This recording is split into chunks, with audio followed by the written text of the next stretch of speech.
إلى يوم الدين. أما بعد، Tuhan muslimin dan muslimat yang dirahmati Allah, Sayyidina Abdullah bin Abbas radhiyallahu anhu telah meriwayatkan dari Nabi sallallahu alaihi wasallam sabdanya, al-lailu wal naharu maqiyatan farkabuhuma balaghan ila al-akhirati. Rawahu Ibnu Ali. Sabda Nabi yang bermaksud al-lailu malam, wan naharu dan siang, maqiyatani kedua-duanya adalah tunggangan. Farkabuhuma, maka tunggangilah kedua-duanya, balaghan ilal akhirati, untuk sampai membawa dagangan ke hari akhirat. Tuan muslimin dan muslimat yang dirahmati Allah, suatu perkara yang silih berganti datang menemui kita ialah malam dan siang. Cuma oleh kerana setiap hari kita bertemu dengan malam dan siang, kadang-kadang malam dan siang berlalu begitu sahaja tanpa memberi apa-apa arti kepada perjalanan hidup kita. Maka Nabi sallallahu alaihi wasallam memberi peringatan kepada kita supaya sentiasa kita memanfaatkan bersilih gantinya siang dan malam yang Allah Subhanahu wa taala datangkan dalam hidup kita, dengan menjadikan kedua-duanya itu, baik malam ataupun siang, sebagai kenderaan. Dalam bahasa Arab bila sebut maqiyah, maksudnya binatang tunggangan. Dalam bahasa kita hari ini, binatang tunggangan orang dulu, hari ini adalah kenderaan. Kemana kita nak pacu kenderaan itu, apa benda yang kita nak muat di atas kenderaan itu, ialah barang-barang dagangan kita, balaghan ilal akhirati, untuk kita sampai ke hari akhirat. Allah Subhanahu wa ta'ala di dalam surah Al-Isra ayat yang ke-12 telah berfirman, A'udzu billahi minasyaitonir rajim, wa ja'alna al-laila wan nahara ayatain. Kami telah menjadikan malam dan siang, kedua-duanya itu ayatain, dua tanda, menjadi dua tanda keagungan dan kebesaran Allah. Famahawna ayatal laili wa ja'alna ayatan nahari mubsirah. Kami jadikan, kata Allah, famahawna, yaitu kami hilangkan ayatal lail, tanda malam. Sekarang tuan-tuan, kita sudah berada di penghujung malam. Malam itu akan dihilangkan. Tanda malam yaitu gelap akan hilang. Wa ja'alna ayatan nahari mubsirah. Kami jadikan pula, kata Allah, ayatan nahar, tanda siang. Macam mana tanda siang? Mubsirah, terang. Litabtagu fadlan min rabbikum. Malam yang gelap, siang yang terang itu bukan saja-saja, tapi kata Allah, litabtagu fadlan min rabbikum, untuk kamu rebut, kamu cari, kamu ambil fadlan min rabbikum, kurniaan yang sangat banyak daripada Tuhan kamu. Lita'lamu 'adadas sinina wal hisab. Di samping itu untuk kamu mengetahui adadas sinin, hitungan dan bilangan tahun. Tanpa malam dan siang kita tak boleh bilang hari. Kalau tak boleh bilang hari, tak boleh datang minggu. Tak boleh datang minggu, macam mana nak datang bulan? Tak datang bulan, macam mana nak datang tahun? Maka Allah jadikan bersilih ganti malam dan siang itu ialah lita'lamu 'adadas sinin, untuk kamu mengetahui bilangan-bilangan tahun, wal hisab, dan hitungan. Kamu nak bilang hari ini, esok, lusa, tulan, dan seterusnya, kerana adanya bersilih ganti malam dan siang. Wa kulla syai'in fassalnahu tafsila. Dan Allah Subhanahu wa taala sebut wa kulla syai'in, dan tiap-tiap sesuatu, fassalnahu, telah kami uraikan, kami terangkan, kami jelaskan, tafsila, secara yang sangat detail. Inilah tuan-tuan ayat Allah Subhanahu wa taala. Yang kita kira ayat ini menambahkan lagi apa yang disebut oleh Nabi sallallahu alaihi wasallam.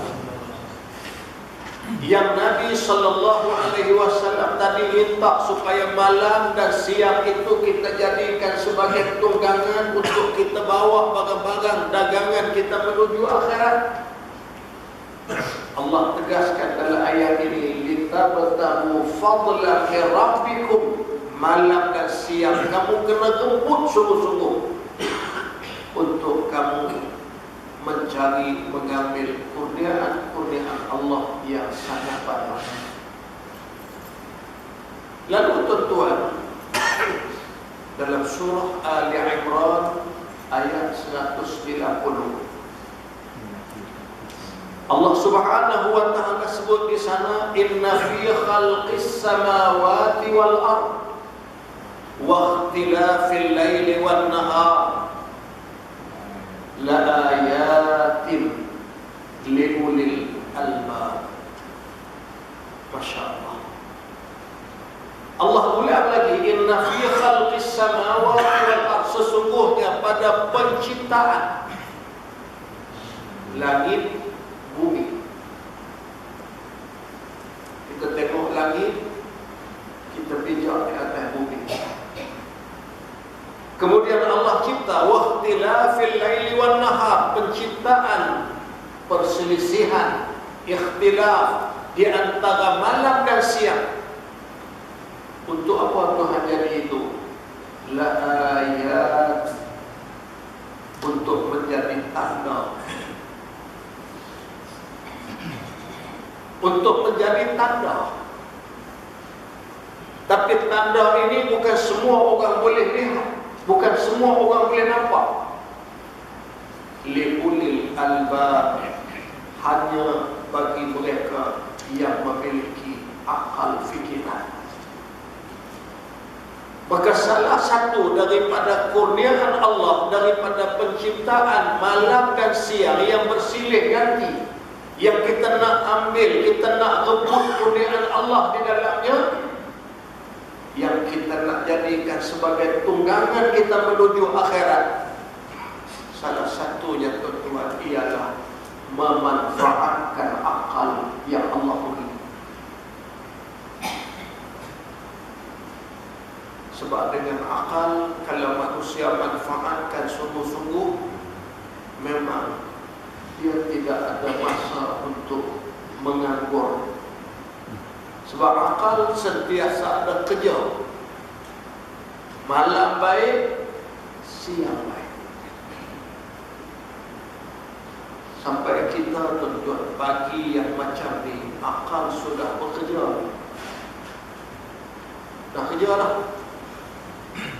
Macam Imam Al-Ghazali sebut, kata dia, selesai kamu menunaikan solat fardu subuh, ada 4 benda kamu kena buat. 1, bacalah ayat Quran walaupun sedikit. Ada wirid kita baca Fatihah, ayatul kursi dan sebagainya.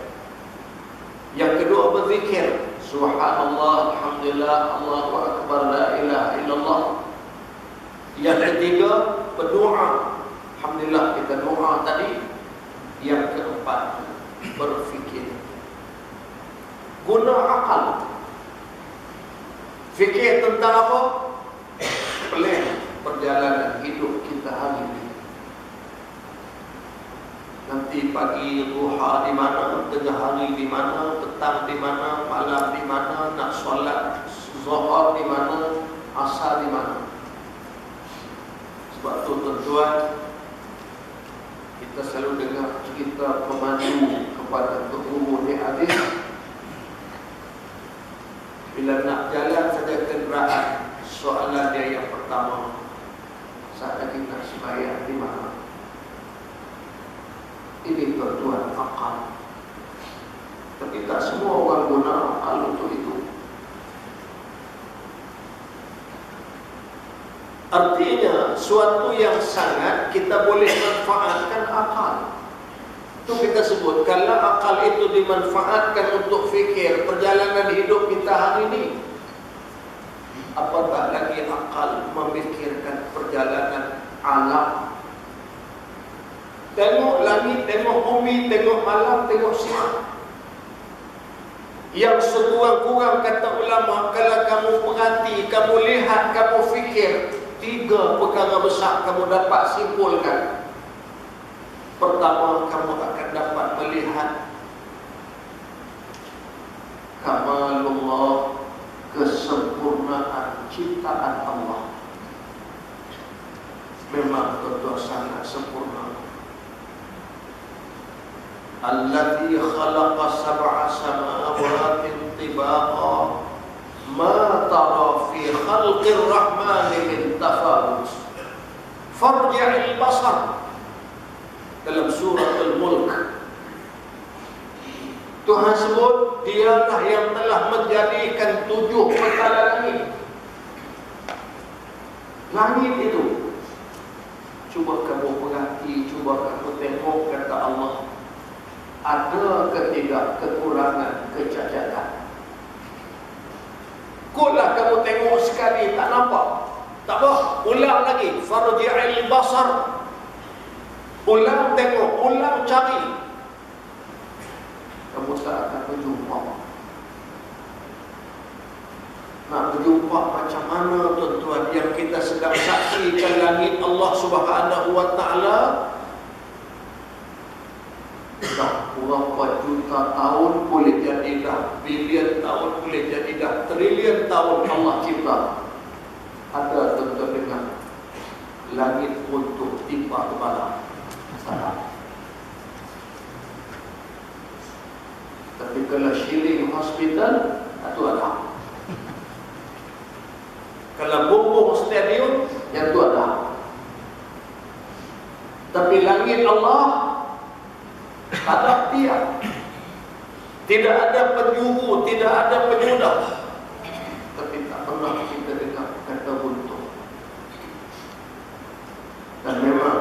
dua ni tuan-tuan, ramai orang kita mula mendomak ke langit. Sebab apa? Hujan lapor tak turun. Tengok kata bila nak turun hujan.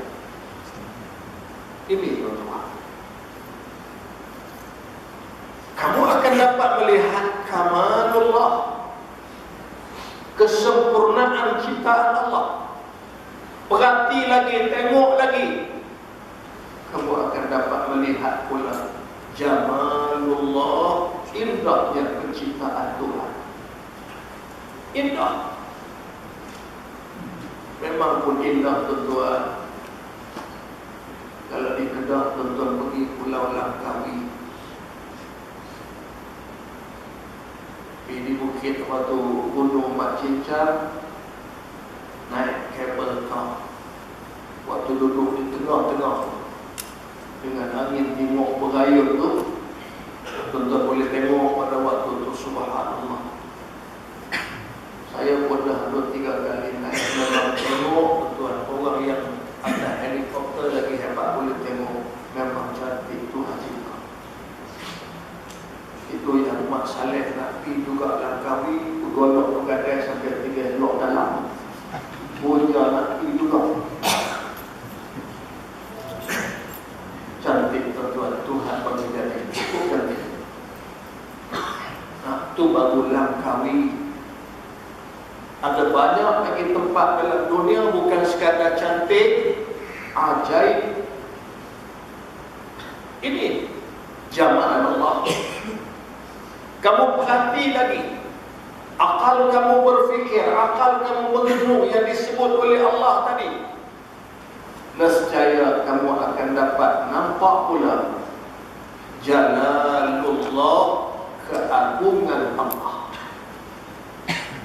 Memang tuan-tuan agung. Kita boleh bercakap tajuk empangan, boleh bercakap tajuk tuan-tuan kita mempunyai pengurusan pentadbiran bekalan air yang cukup hebat. Tapi kalau hujan tak turun,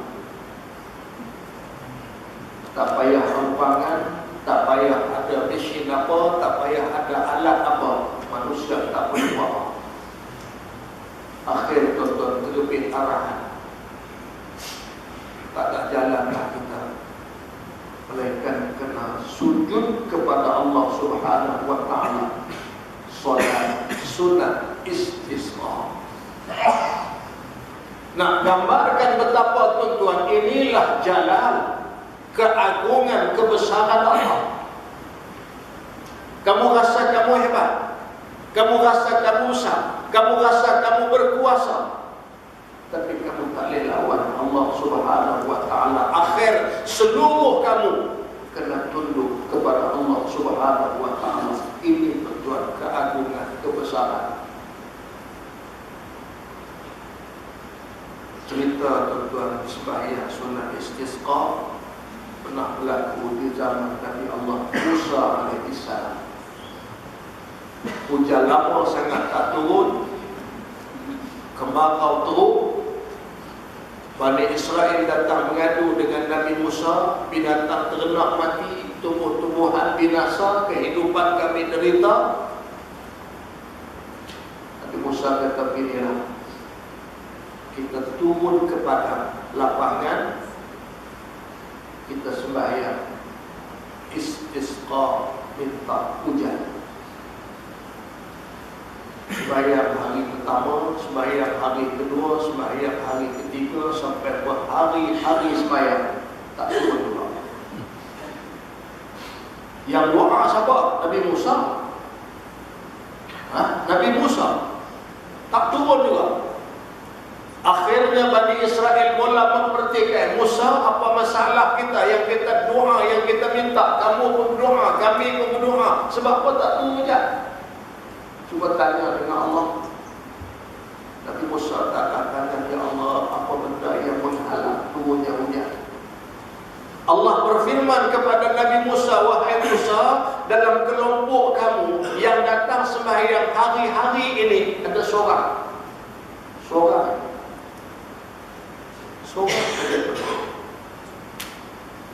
melakukan dosa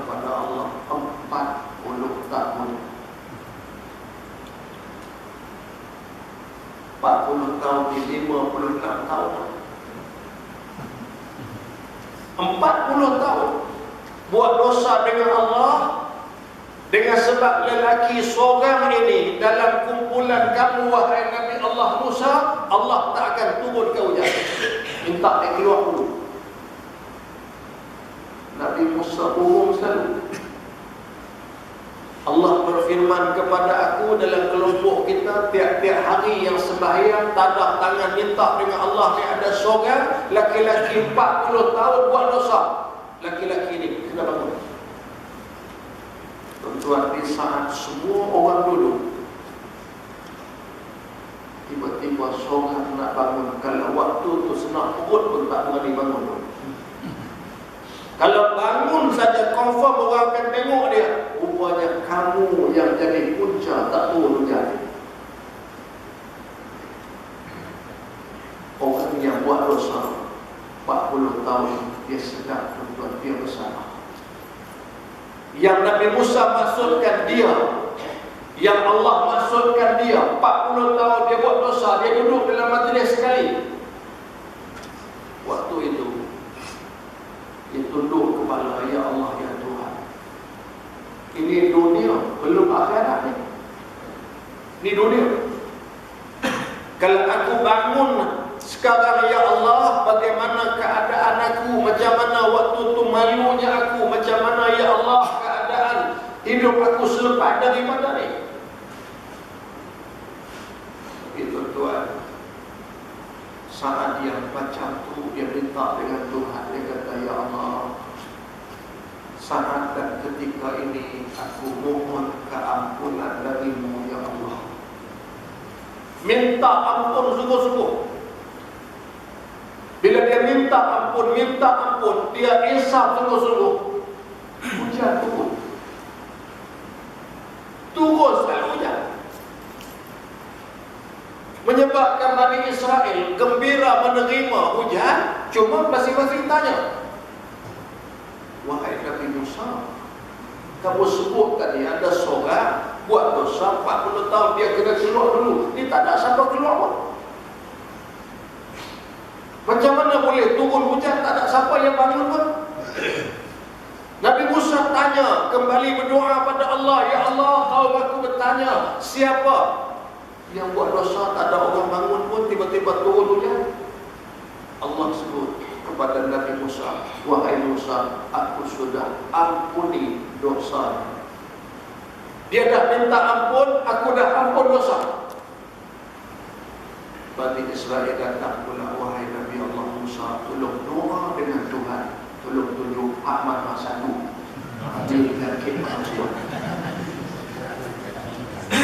Yang kata manusia ni, contoh yang kata orang ni, dia macam tu perangai dia. Dia tak boleh. Tolong tunjuk hak mana satu. Allah berfirman kepada Nabi Musa, wahai Musa, kamu bagi tahu kepada kaum kamu, cukuplah.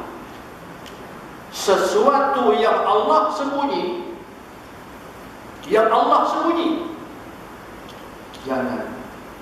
kamu susah payah untuk dedamkan.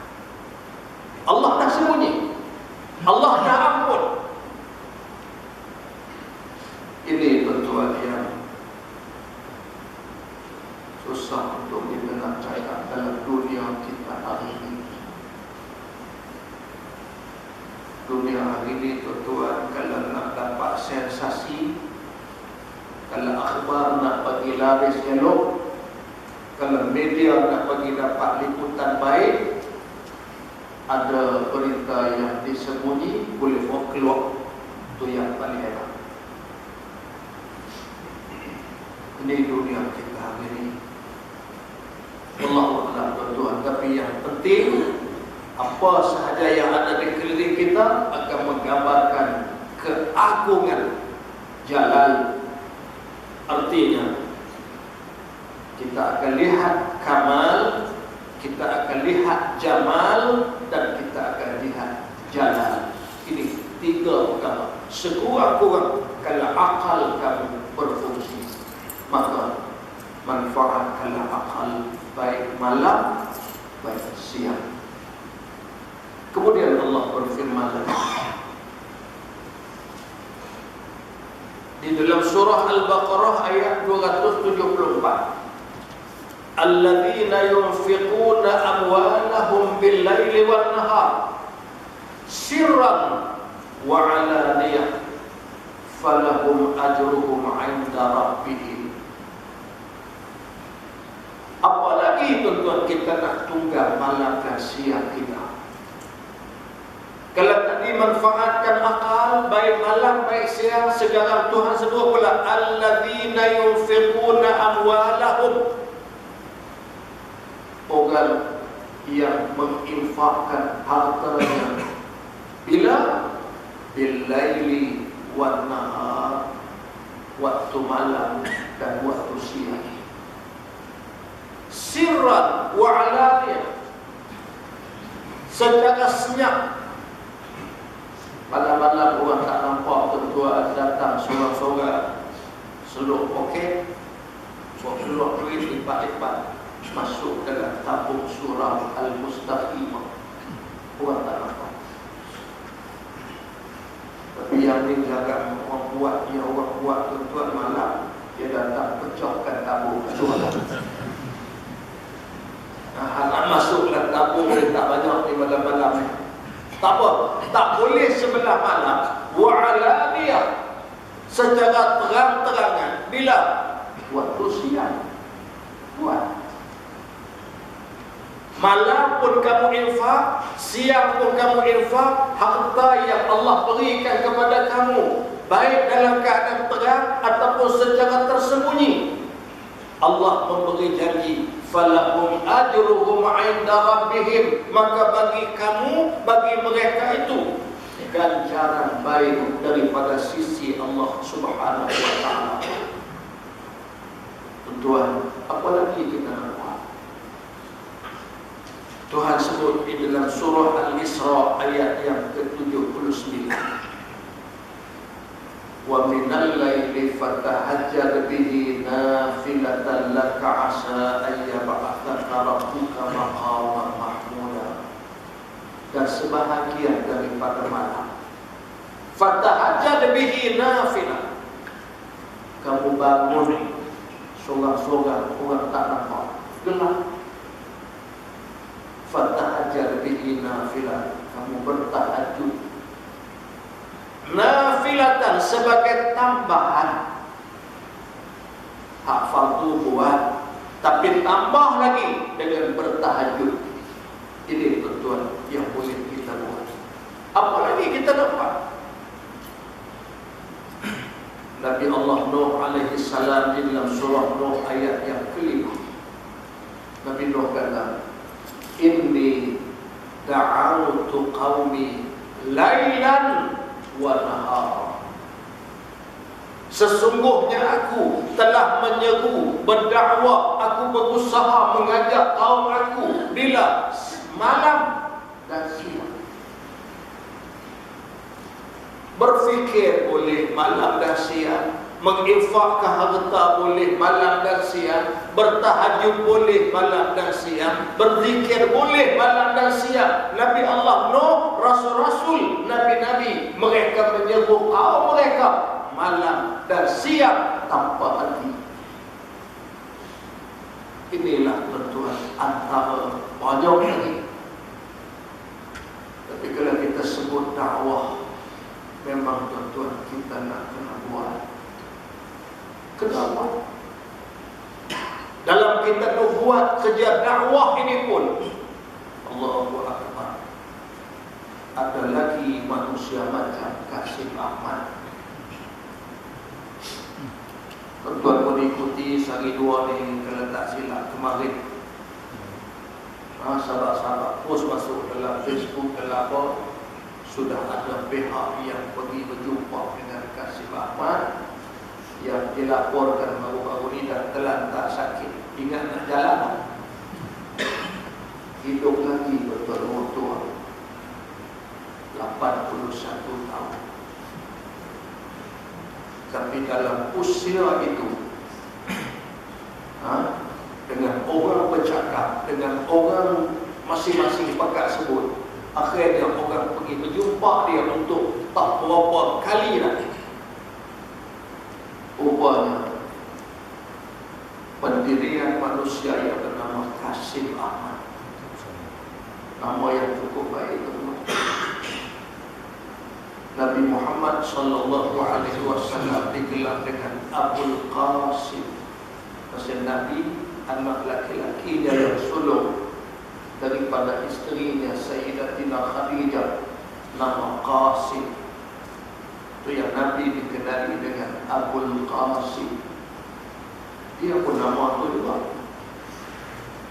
bagus kan nama itu, tapi pendiriannya Masya Allah 36 tahun tak bekerja, tak payah siapa pergi berjumpa, tak payah siapa pergi berdebat. Sebab tu ada wartawan telefon saya minggu suka, apa pandangan Ustaz kalau diadakan perdebatan? Saya kata saya kenal manusia Qasim Ahmad ini cukup dekil dengan pandangannya. Sungguh. Sungguh. Bila ada pihak yakin, ada pihak Kementerian Dalam Negeri, ada beberapa sahabat kita pakar-pakar hadis pergi berjumpa dia, tegas, cukup tegas. Antara yang dia sebut, dia sangat meyakini kepada akal. Dia cukup yakin kepada analisa yang dia buat, yang akhirnya dia simpulkan beberapa perkara, antaranya kalimah syahadah hanya la ilaha illallah, tidak ada Muhammadur Rasulullah. Berani. Berapa banyak ayat-ayat Allah Subhanahu wa taala dalam Quran. Kita baca suratul Fathi, Muhammadur Rasulullah, tekan Tuhan sebut. Tapi dia boleh nafikan.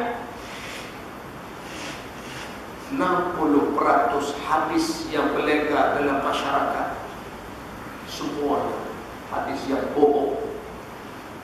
Berani. Yang paling kita gerun, takut pandangan dia apa? Dia kata saya bersedia menerima siksaan Allah. Allah. Tu kita baca tuan-tuan yang apa syair Imam Asy-Syafi'i, Imam Syafi'i sebut wala aqwa ala naril jahim. Ya Allah, aku tidak mampu. Ya Allah, aku tak kuat. Ya Allah, aku tak mampu untuk nak menghadapi ala naril jahim, api neraka Allah. Tapi bila orang asak dia, orang tekan dia, orang bagi pandangan, akhirnya dia sebut apa? Saya bersedia menerima siksa. Apa tuan-tuan?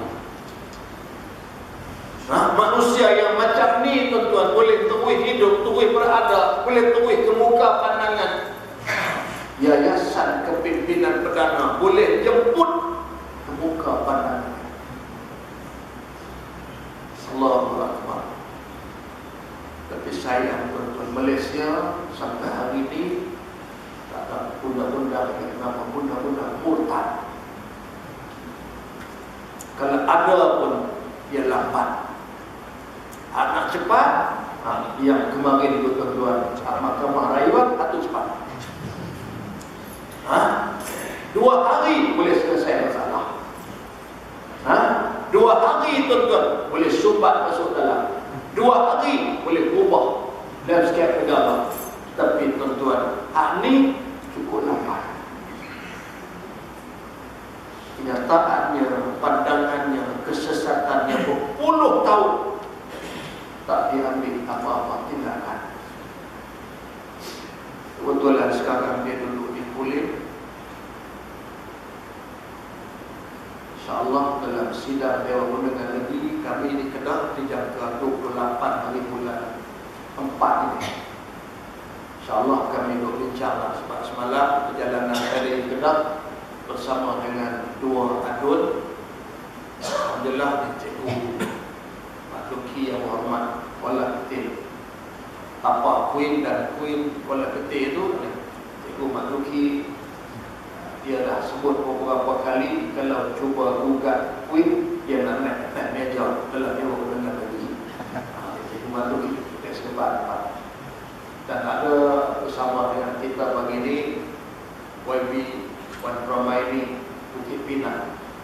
semalam kami duk bincang-bincang. InsyaAllah antara soalan yang kita akan kemuka, kita nak tanya apa Datuk Mukhlis nak buat dengan Kasim Ahmad yang duduk dalam Kedah.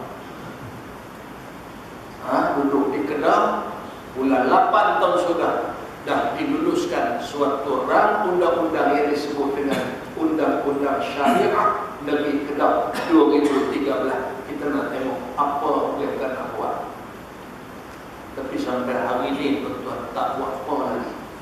Walaupun kami sudah terima kenyataan perwartaan undang-undang syariah ini dah warta dah, tapi sampai hari ini tak ada apa-apa tindakan diambil. Bahkan hak dikononnya diwarta untuk nak memerangi Syiah di Kedah.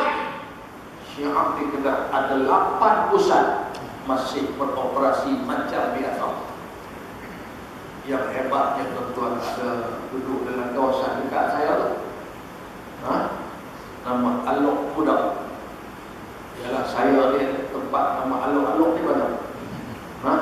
Tempat saya pun Alok Kudu, jadi tempat bapa kepada Syiah di Kedah nama Alok Kuda.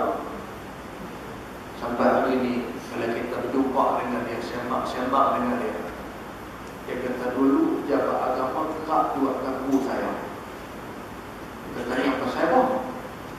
Pasal dia kata waktu tu saya ahli PAS. Dia memang tuan-tuan dia ahli PAS dulu. Sekarang dia kata saya dah tak diganggu oleh jabat agama. Kita tanya sebab apa? Dia kata saya dah masuk UMNO. Cuba terserah dia sebut. Saya tak diganggu. Sebab tu Kasim Ahmad tak diganggu. Tuan-tuan pun tahu dia ahli apa. Jadi sekadar itu, mudah-mudahan ada manfaat kuliah kita pada pagi ini.